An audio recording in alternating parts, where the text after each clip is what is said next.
Welcome students, this is Dr. Hital Dalal and today we'll take up the next topic of endomembrane system, that is vacuoles.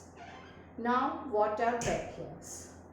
Vacuoles are non-cytoplasmic areas bounded by a membrane and in it the contents can be liquid or solids. I'll again repeat the definition. Vacuoles are non-cytoplasmic areas. They are bounded by a membrane and it contains non-living liquid or solid contents. Now, depending on the contents and functions, vacuoles can be classified into 4 types. So, we study the different kinds of vacuoles. First vacuole is the sap vacuole. Now sap vacuole are fluid filled vacuoles and they are separated from cytoplasm by selectively permeable membrane and that is called as tonoplast. You have to remember this. Sap vacuoles are enclosed by semi-permeable membrane which is called tonoplast. If I draw a small diagram, supposing this is the cell and this becomes the sap vacuole. So the outer membrane, this is called tonoplast. So you can see this is not part of cytoplasm. So this is non-cytoplasmic area. And this is the nucleus. Why I am drawing in the corner or in the periphery, you will come to know now. In animals and young plant cells, sap vacuoles are very small. You can, in animals, the vacuoles are small. This is vacuole and if I draw vesicle, this is this small. So vacuoles are small in animals and young plant cells. But in mature plant cells, there is a large central vacuole and it occupies about 90% of the cell volume. You can see over here, most of the area of the cell is occupied by the central vacuole. So what happens as this grows larger, the nucleus is pushed towards periphery. So it is generally seen around in the corner or in the periphery. So the difference between this, where are the small vacuoles found? So they are found in animal cells and in young plant cells. And where are large vacuole found? They are found in mature plant cells. It occupies about 90% of the space of the cell. So this you have to remember. Now what are the contents in this? Now it is simple. It contains sugars. It contains sugars, salts, that is the mineral salts, amino acids, organic acid and some proteins and waste products. It also contains water soluble pigments which are anthocyanins and anthocyanthins. So I repeat over here, as in the definition of vacuole, it can have liquid or solid content in it. Now in this vacuole, which is called the sap vacuole, you also call it cell sap or vacuolar sap. The other name for sap vacuole is cell sap or vacuolar sap. Vacuole, from the word vacuole, it is vacuolar sap and it is also called the cell sap. The fluid content of the vacuole is called cell sap or vacuolar sap. Now in this sap, there are sugars, there are salts, there are organic acids, amino acids, proteins, waste products and also water soluble pigments called anthocyanins and anthocyanins. Anthocyanins, the pigments can be red, blue and purple, and in anthocyanins they are ivory to deep yellow. Okay, now we take up the function of sap vacuole. In plants, tonoplast. Tonoplast is the membrane bounding the vacuole, which is semi-permeable in nature. So in plants, tonoplast facilitates the transport of number of ions and other materials against the concentration gradient into the vacuole. Hence, their concentration is significantly higher in vacuoles than in the cytoplasm. This you know. I repeat again, it facilitates the transport of number of ions and other materials against the concentration vacuole gradient into the vacuole. So this you have learnt in endosmosis, exosmosis, how the plant cell acts and who is playing the major role, that is the sap vacuole. Now they also store and concentrate waste product. So vacuole is also known as dump house of the cell. They store and concentrate waste product. The third function is water soluble pigments provide coloration in the cell. So these pigments, anthocyanins and anthocyanins, they provide coloration in the cell. They also store latex. Then the fifth function is alkaloids and tannins. They are also stored in vacuoles, and this provides protection against the herbivores. As the vacuole stores some alkaloids and tannins in the vacuole, it prevents the grazing animals to eat them. So they are providing protection against the herbivores. So this is about the sap vacuole. Coming to the next, that is the contractile vacuole. Now these are found in some protist and algal cells. When we talk about protist, we'll remember amoeba and paramecium. You know amoeba, the irregularly shaped organism like this. This is the amoeba. And if I talk about paramecium, it is the sleeper shaped organism like this, and it has cilia all over its body. Okay, so this is paramecium. So these are the protists.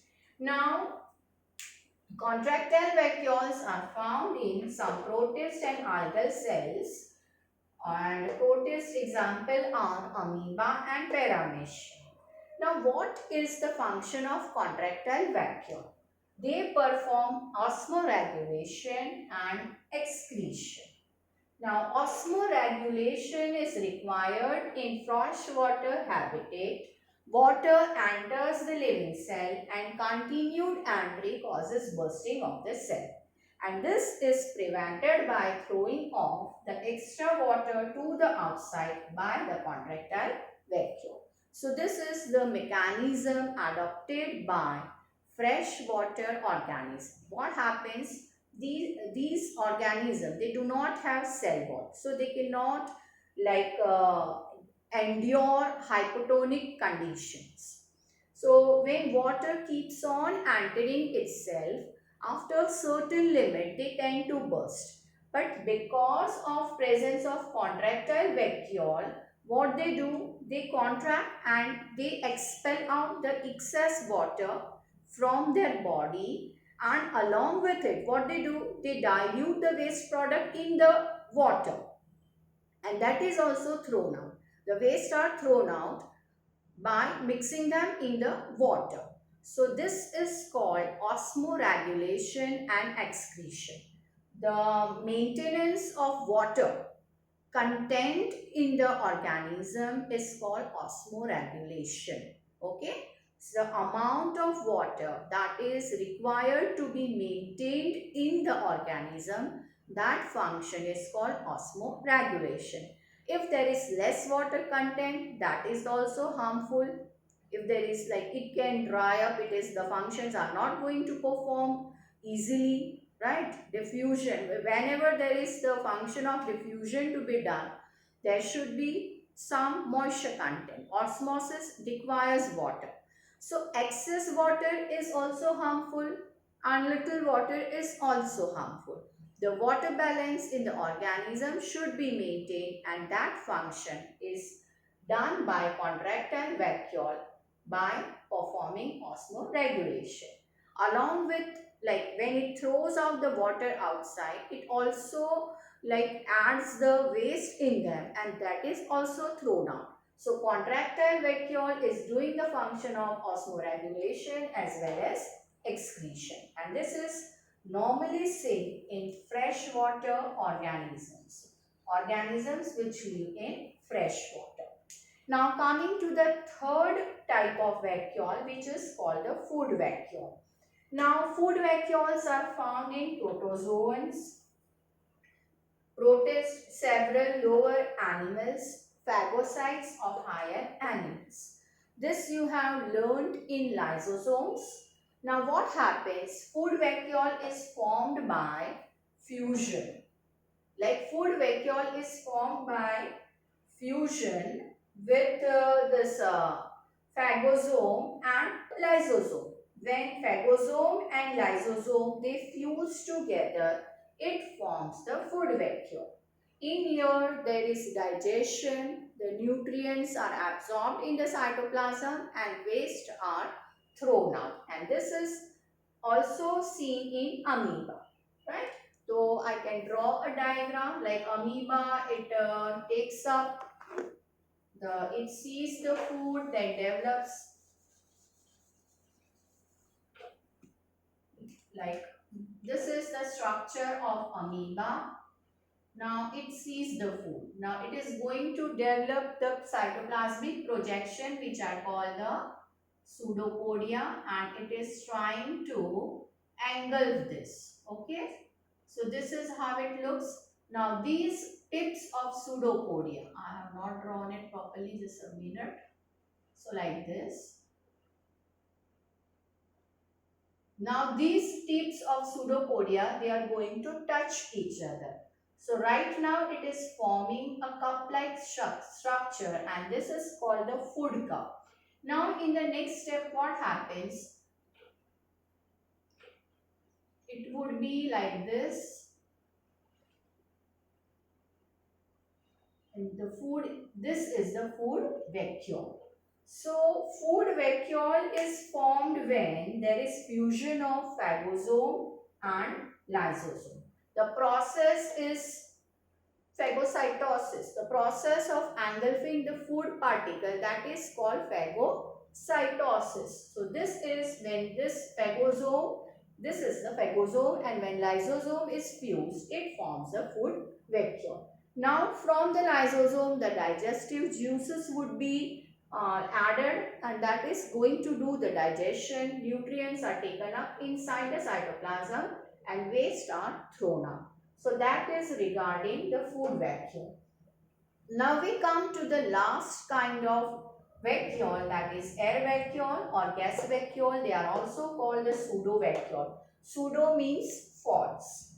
Now air vacuole or gas vacuoles, they are only found in prokaryotes. That is cyanobacteria or blue-green algae, and specifically they need to be autotrophic in nature. So they are found in prokaryotes only.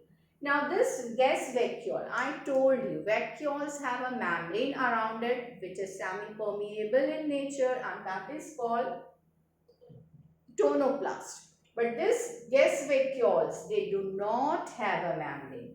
There is no membrane around the gas vacuole. It is not a single entity, but there are number of small submicroscopic vesicles, small round structures like this, many of them, right? And what happens in these vesicles, there are the metabolic gases. When they have gases in them, that provides buoyancy to the organism, that provides mechanical strength, and it also gives protection from harmful radiation. Okay, so these gas vacuoles, they not only store gases, but they provide buoyancy, mechanical strength, and protection from harmful radiation.